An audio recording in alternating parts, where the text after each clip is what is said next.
Rashid. Saya dari kelas 11 perwakilan SMA Negeri 1 Talaga. Pada kesempatan kali ini saya akan menjelaskan, mempresentasikan hasil rangkuman yang telah saya rangkum pada minggu kemarin, yaitu tentang kekuasaan kongsi dagang VOC. Yang pertama, lahirnya VOC. Lahirnya VOC pada saat itu dikarenakan pada intinya karena kedatangan bangsa-bangsa Eropa ke dunia timur. Apa tujuan mereka datang ke dunia timur? Yaitu untuk mencari kekayaan dan keuntungan, terutamanya kekayaan rempah-rempah yang di mereka tidak ada. Berita ini menyebar luas sehingga yang datang ke Nusantara tidak hanya Belanda, tetapi ada Inggris, Spanyol, Portugis, dan seterusnya. Tetapi ada masalah dalam hal ini. Terjadi persaingan yang cukup keras antara kongsi Belanda dengan kongsi Belanda lainnya, sehingga pada saat itu memprediksi bahwa akan menjadi kerugian terhadap kerajaan Belanda tersendiri.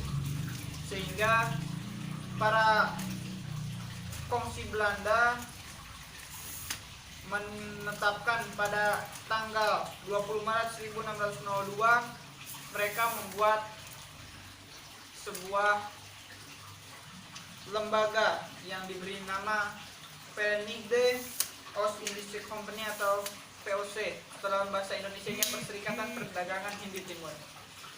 Nah, tujuan dari VOC tersendiri yaitu menghindari persaingan yang tidak sehat antar sesama, memperkuat kedudukan para pedagang Belanda sebagai kekuatan resolusi atau dalam kerang 80 tahun sehingga VOC memiliki tentara tersendiri.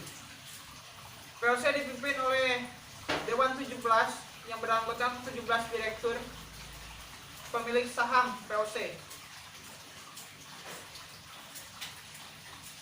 VOC tersendiri memiliki hak-hak atau wewenang dalam menjalankan tugas.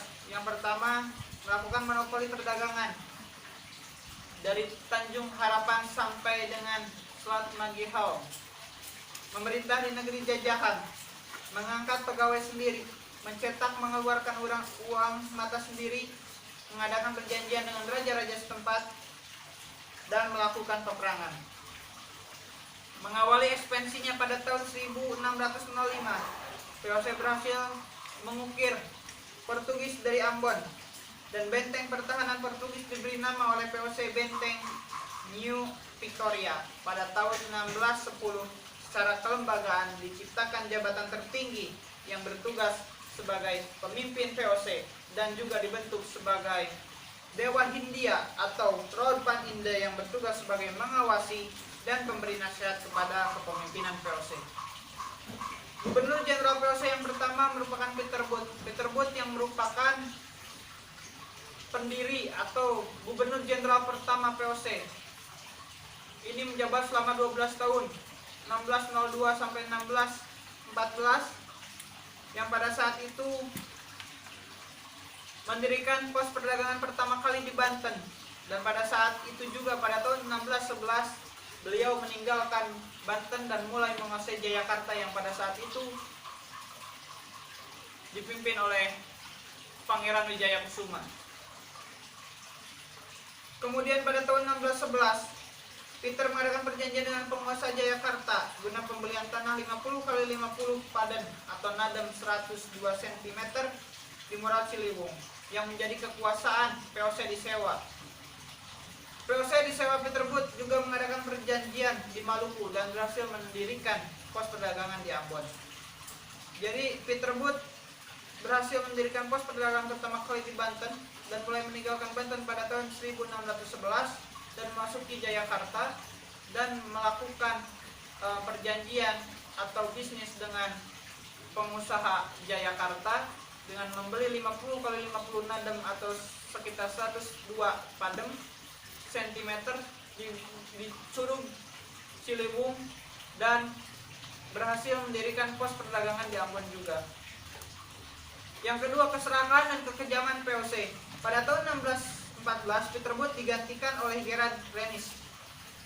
Gerard Rennies ini hanya menjabat setahun, tepatnya 1614 sampai 1615 dan digantikan oleh Laura Rehan 1615 sampai 1619. Dia berhasil membangun gedung Mauritius di tepi Sungai Ciliwung. Untuk memenuhi nafsu serakah VOC, sering melakukan kekerasan pada pribumi pada tahun 1618 karena serakahnya VOC dilawan oleh Sultan Banten dan tentara Inggris yang dipimpin oleh Laksamana Thomas Dale berhasil menyingkirkan VOC, kemudian menyingkirkan Maluku dan Jayakarta yang berada di bawah kekuasaan Banten. Oleh karena itu, pada masa Laurent Rails digantikan oleh J.P. Kon pada tanggal 30 Mei 1619 di kota Jayakarta. Nah, pada masa J.P. Kon itu VOC meluapkan atau melampiaskan karena setelah diserangnya oleh Laksamana Thomas Dale, VOC melampiaskan keserakahan dan kekejamannya terhadap masyarakat Indonesia. Dan pada saat itu juga pertama VOC menyerang Jayakarta dengan 18 kapal perang dari J.P. Kon, dan pada saat itu Jayakarta menjadi puing-puing dan dibangun oleh VOC menjadi Batavia. Kenapa VOC menyerang Jayakarta? Karena Batavia atau Jayakarta pada saat itu menjadi pusat strategis perdagangan atau menjadi pusat dari jalur perdagangan internasional. Dan pada saat itu juga J.P. Kon dapat menguasai Ambon setelah mengalahkan Sultan Hasanuddin dan menyingkirkan Portugis. Setelah dari Ambon, sebelum beranjak ke Irian Jaya, setelah dari Ambon mereka memperkokoh kekuatannya dengan membangun benteng-benteng pertahanan seperti benteng Fort Saparua, benteng Nassau Banda, benteng New Victoria Ambon, dan benteng Orient Ternate dan benteng Rotterdam Makassar. Setelah itu mereka beranjak ke Irian Jaya, dan di Irian Jaya juga mereka menguasai, sehingga kekejaman dan kekuasaan keserakahan VOC pada saat itu melanda di daerah Batavia, Ambon, dan juga Irian Jaya. Dan karena keserakahan dan kekejaman itu mengakibatkan sifat kolonialisme dan imperialisme sulit dipisahkan. Karena muara kedua paham itu adalah penjajahan dari negara yang satu terhadap daerah atau bangsa yang lainnya. VOC dengan hak-hak dan kewenangan yang diberikan pemerintah dan parlemen Belanda telah melakukan penjajahan dan penguatan akar kolonialisme dan imperialisme terhadap masyarakat Indonesia. Yang ketiga, VOC gulung tikar. VOC gulung tikar pada abad ke-17 awal abad ke-18 VOC mengalami puncak kejayaan. Namun di balik kejayaan-kejayaan itu ada persoalan-persoalan kecil yang bermunculan sehingga menjadi persoalan-persoalan serius di dalam VOC. Pada tahun 1749 terjadi perubahan yang mendasar dalam lembaga kepemimpinan atau kepengurusan tertinggi VOC. Pada tanggal 27 Maret 1749 Parlemen Belanda mengeluarkan undang-undang menetapkan bahwa Raja Willem IV sebagai penguasa tertinggi VOC. Dengan demikian, anggota pengurus Dewan 17 yang semula dipilih oleh Parlemen Belanda dan provinsi pemegang saham kecuali provinsi Holland, pada saat itu kemudian sepenuhnya menjadi tanggung jawab raja. Dan pada tanggal 24 Juni 1719, Gubernur Jenderal Hendrikus Dwartoden mengeluarkan ordonasi atau mengeluarkan ordonasi untuk mengatur bagaimana secara rinci penghormatan terhadap Gubernur Jenderal terhadap istrinya dan terhadap anak-anaknya. Dan pada tahun 1754 kembali melakukan organisasi yang mengatur kendaraan kebesaran. Dan posisi jabatan dan berbagai simbol kehormatan tersebut tidaklah lengkap, hadiah dan liberty, sama bermatan korupsi. Dan pada saat itu, pada intinya VOC gulung tikar atau VOC bubar itu dikarenakan adanya korupsi. Siapa yang korupsi? Pada saat itu Gubernur Jenderal Van Horen menumpuk harta sampai 10 juta gulden ketika kembali ke Belanda. Dan pada 17.9 sementara gaji resminya hanya 700 gulden per bulan. Dan Gubernur Maluku mengumpulkan kekayaan 20 sampai 30 ribu gulden dalam waktu 4 sampai 5 tahun dengan digaji 150 gulden per bulan. Nah, jadi pada intinya mulai genting VOC karena adanya korupsi dari Gubernur Jenderal Van Horen yang pada saat itu diduga gajinya hanya sebesar 700 gulden per bulan, tapi berhasil mengumpulkan 10 juta gulden. Nah, sementara untuk menjadi karyawan VOC juga itu membutuhkan modal.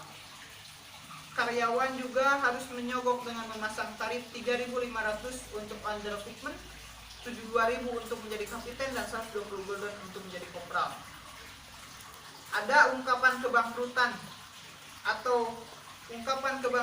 VOC kepanjangan dari Vergaan onder korupsi atau tenggelam karena korupsi. RJ Leisera Verenigde Oost-Indische Company atau VOC. Jadi setelah ada kejadian itu VOC diganti kepanjangannya atau ungkapan kebangkrutan untuk VOC menjadi Vergaan onder korupsi yang artinya tenggelam karena korupsi. Dan VOC telah bangkrut. Oleh karena itu pada tanggal 31 Desember 1799 VOC dinyatakan bubar. Dinyatakan bubar tersebut karena tingkah korupsi pada awalnya. Gubernur Jenderal terakhir VOC pada saat itu adalah Van Opperstraten, masih harus bertanggung jawab tentang keadaan Hindia Belanda, dan ia bertugas untuk mempertahankan Jawa dari serangan Inggris. Mungkin sekian yang bisa saya jelaskan, yang bisa saya presentasikan sedikit tentang masalah VOC atau perdagangan kongsi Belanda pada saat itu, dimulai dari lahirnya, lalu kekejaman dan keserakan VOC pada masa itu, dan VOC pada akhirnya gulung tikar. Pada intinya, pada kesimpulannya lahirnya VOC itu karena kedatangan dari bangsa Barat untuk meraih kekayaan dan kemenangan, terutama kekayaan rempah yang tidak ada di mereka. Dan pada saat itu juga salahnya VOC tidak hanya untuk meraih kekayaan, tapi mereka serakah untuk meraih kekayaan dan melakukan kekejaman terhadap bangsa kita, kepada bangsa pribumi, pada bangsa Nusantara, bangsa Indonesia. Dan pada akhirnya semua kekayaan itu, semua kekuasaan itu berhenti karena persoalan-persoalan intern dari VOC tersendiri, yaitu dengan adanya korupsi.